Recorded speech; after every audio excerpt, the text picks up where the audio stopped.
The Dark Knight has cemented itself as one of the foundational pieces of media in the modern superhero landscape. This intricately plotted, deeply character-driven story propelled the genre to never-before-seen heights. Director Christopher Nolan's masterful filmmaking is perfectly shown across every frame of the film's 4-minute and 47-second opening scene, a sequence so well choreographed that it might be called perfect. One word defines the ambition behind Nolan's superhero magnum opus: scope.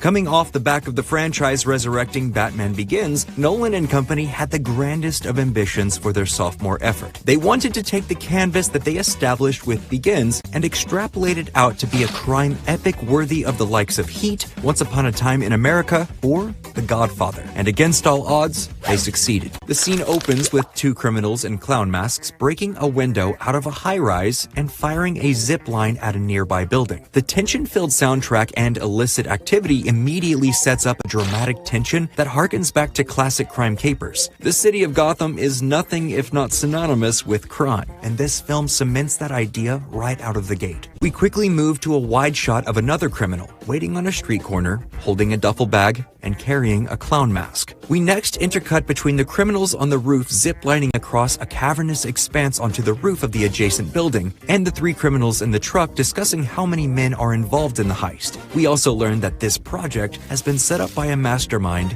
named the Joker. This opening's mention of the Joker services the character in a distinctly different way. It immediately sets up the Joker as someone bigger than street level. Nolan directs this sequence superbly. The audience understands the geography of what's happening, how many people are involved, and what they are doing. This is doubly impressive when considering that all the characters are basically wearing the same mask. Normally, you just give close-ups on the faces of the actors to help an audience track who's who. But with everyone wearing ostensibly the same clown face, that's a tall order to accomplish quickly. Nolan relies on the voices of the actors and the staging within the frame to communicate importance to the audience. As the criminals exit the truck and enter the bank, we focus on the final clown holding the duffel bag. Without giving the man any additional identifying markers or dialogue, Nolan is reaffirming that the man and the bag are important. When the criminals storm into the bank, we follow them with multiple sweeping Steadicam shots, giving the scene movement and excitement from a visual standpoint.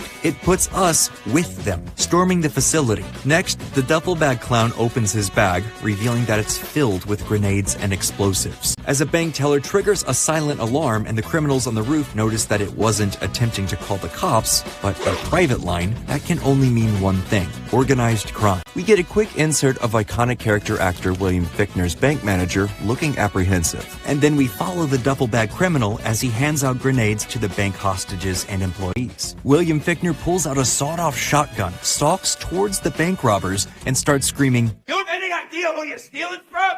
You and your friends are dead!" This serves two purposes. It serves as a payoff to the setup of the phone call line, and it cements that this institution isn't owned by a corporation. It's backed by criminals. It also firmly distinguishes that the criminals we've been following aren't a part of organized crime. They're an outside element, coming into an already corrupt ecosystem. The truck driver and the duffel bag clown dive behind a desk, and when the driver asks, "He's out, right?" the duffel bag clown thinks for a split second, then nods yes. As the driver stands up, he's hit with a shotgun blast, sending the duffel bag criminal into action. It's apparent that the additional focus and emphasis placed on this clown in the opening shots were for a good reason. Him falsely identifying the number of shotgun shells the bank manager had left was a tactic. He wanted the driver to be shot. But why? We cut to the vault room where the driver and the rooftop criminal have a small exchange. The rooftop criminal confesses that he killed his fellow zipliner and that the Joker told him to do it, to which the driver retorts, "Funny, you told me something similar." We jump cut to moments later when they've loaded millions of dollars into 9 duffel bags. The truck driver says, "I'm betting the Joker told you to kill me as soon as we loaded the cash." To which the other criminal responds, No, I killed a bus driver."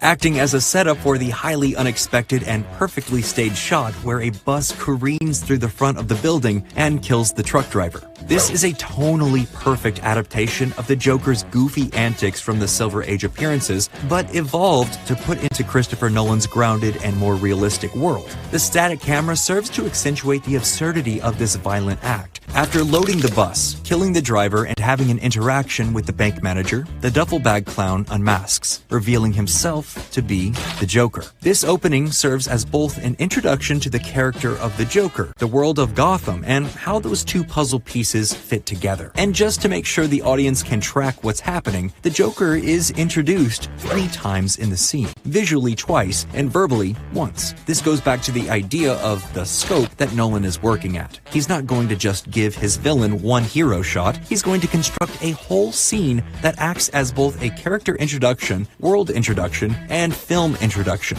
This prologue sets up the narrative emphasis on choreography, action, and the unreliable narrator that is the Joker. It's a marker that as the film progresses, the Joker is going to be orchestrating events and pulling the strings of multiple factions of people. It also brilliantly illustrates that the Joker isn't some aloof criminal watching these events from a penthouse. He's a man with his boots on the ground, carrying out the dirty work just as diligently as he planned it. Can't rely on anyone these days. You gotta do everything yourself. The Dark Knight uses this opening to create a sense of scale and scope that no other modern superhero film rivals. One of the primary reasons for its narrative success is because of the fact that the film actually has an opening scene, a bite-sized chunk of narrative to pull the viewer in. It has an opening shot that's significant. It has a style and a point of view that so many superhero films just can't afford to because they're attempting to squeeze themselves into an overarching narrative of multiple films. It's action-oriented and filmed on a scale literally never attempted before in the history of cinema. The Dark Knight has stood the test of time, regardless of the fact that there are literally tens of superhero films released a year. The prestige and narrative propulsion that people connect to from this film flow directly from this opening.